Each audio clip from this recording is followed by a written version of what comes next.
Hello everyone, welcome back to Ammu Telugu channel. So ఈరోజు నేను ఈ వీడియోలో ఒక మంచి హోమ్ రెమెడీ చూపించిపోతున్నాను. థ్రోట్ ఇన్ఫెక్షన్స్, కోల్డ్, కాఫ్ లాంటి అన్ని ప్రాబ్లమ్స్కి ఈ హోమ్ రెమెడీ చాలా బాగా వర్క్ అవుతుంది. దానికోసం ముందుగా కావాల్సింది అల్లం, కొద్దిగా బెల్లం అండ్ చాలా కొద్దిగా వాటర్. ముందుగా అల్లంని మనం పైన ఉన్న స్కిన్ మొత్తం పీల్ ఆఫ్ చేసేసుకోవాలి నీట్గా ఒక స్పూన్తో. ఇలా చేసుకుంటే మనకి స్కిన్ మొత్తం వచ్చేస్తుంది. తర్వాత ఒకసారి వాటర్లో వాష్ చేసి చిన్న చిన్న పీసెస్గా కట్ చేసి పక్కన పెట్టేసుకోవాలి. ఇప్పుడు ఆ కట్ చేసిన పీసెస్ని ఒక మిక్సింగ్ జార్లోకి తీసుకుని దానిలో కొద్దిగా వాటర్ యాడ్ చేసుకోవాలి. చాలా కొద్దిగా వాటర్ యాడ్ చేసుకొని పేస్ట్ లాగా చేసుకోవాలి. సో చూసారు కదా, ఇలా పేస్ట్ లాగా చేసుకొని ఇప్పుడు దాన్ని ఒక స్ట్రెయినర్ హెల్ప్తో మనం ఆ వాటర్ మొత్తం స్ట్రెయిన్ చేసేసుకోవాలి.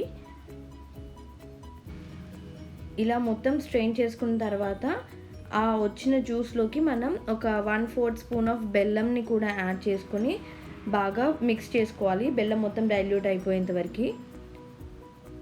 ఇప్పుడు స్టవ్ ఆన్ చేసి ఒక బౌల్ పెట్టుకొని బాగా హీట్ అయిన తర్వాత మనం ఏదైతే జ్యూస్ ఎక్స్ట్రాక్ట్ చేసి పెట్టుకున్నామో అది వేసి ఒక 2 సెకండ్స్ తర్వాత స్టవ్ ఆఫ్ చేసి ఇప్పుడు దాన్ని ఒక గ్లాస్లోకి ట్రాన్స్ఫర్ చేసేసుకోవాలి.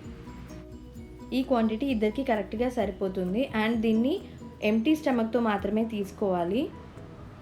ఇంకా 10 days to 15 daysకి ఒకసారి తీసుకుంటే సరిపోతుంది, రెగ్యులర్గా కాదు. ఎక్కువ అమౌంట్లో తీసుకుంటే కడుపులో మంటగా ఉంటుంది.